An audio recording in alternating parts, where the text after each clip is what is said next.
But that happens for me on the passive side. On the active side of my investments, it's very different. Now I'm looking for individual companies. Now I'm looking for good companies that I believe are undervalued today, that I believe have a lot of growth potential. Now this for me, I enjoy it because I like researching companies. I like being involved with companies. I'm an entrepreneur and I like studying companies. I like seeing what companies do. I like watching companies that are innovative. I like learning about who started a company. And before, like 10 years ago, it was a lot more difficult to understand who's actually running a company and their missions and their beliefs unless they wrote a book or unless they were interviewed somewhere on TV. Today, if you're looking at investing in a company, look at who is the CEO. Look at who's running the company. You can go onto their Instagram page and see how passionate they are. If they're out there talking about what they're doing and if they're out there publicly doing things about the company. Look at how innovative the company is. Are they creating a product that has lines around the door? Do they have something that's underserved that they're creating? Then do the financials make sense? Again, I like doing this, which is why I do it. You don't have to do this. This is something that I'm interested in, which is why I do that. So now my active investments have more risk. I have some investments that have lost me money. I have some investments that have made me a lot of money. My passive investments are much lower risk, where now I know that this is a long-term game. The way that you win as a passive investor is you invest for multiple decades. That is the way that you win. But now, different velocities of money. You could do the same thing with real estate. I am a real estate investor. I love investing in real estate because I love the cash flow that you can get from real estate. When I invest in real estate, I am actively involved. I'm going out and I'm looking for properties to purchase. When I buy a property, I bring in my contractor who will renovate the property because I like my properties to look very nice.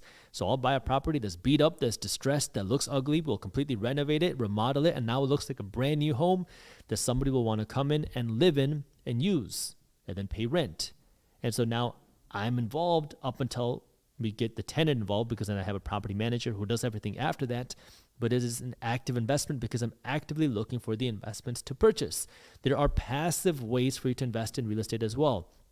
If you are interested in investing in real estate, but you don't want to put in the time or the effort, or you're not interested in dealing with tenants, well, then you can go to real estate investor conferences, because there's always people that are looking for money.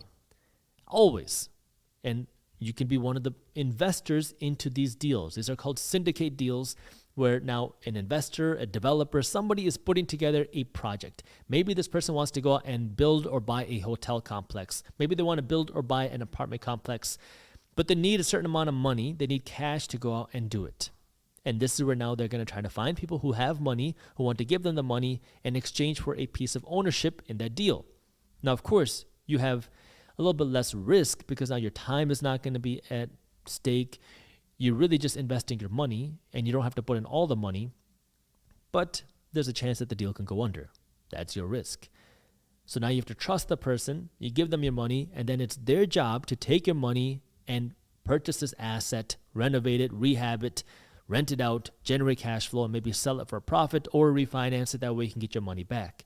You would probably be a silent investor in this case, but it's a way now for you to invest in real estate with less cash and to be completely passive. There's also platforms online that allow you to do this with smaller amounts of money, which are building systems. Again, is there risk? Of course.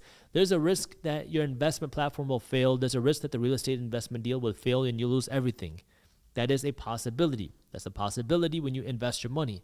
But this is where now your due diligence and research is important. Now, if you want to see platforms that can do this, again, I have an affiliate link with companies that I have used in the past. You can check that out down in the description. But this is where you want to do your research, understand that investing has risks. When you are a passive investor, you generally have less risk, but it doesn't mean that you have no risk. And so understanding the risk and understanding the returns that are potential, and knowing now if the returns that you're trying to get are in alignment with the lifestyle that you want to live. Just go to Google and search a compound interest calculator and see how long will it take you to get to where you want to go based off how much money you're investing, based off of the type of returns that you're getting, and then see if it just makes sense. If you need a 4% return on your money to be able to live the life you want, well, then you don't have to be taking all the risks that you need, that you might think that you need in order to get that return, to get that wealth. If you need a 300% return on your money in order to go out and live the life that you want, well, you're going to need to start making more money. And this is where now you have to just make sure that your lifestyle is in alignment with what you want to achieve in life, and just make sure the numbers make sense.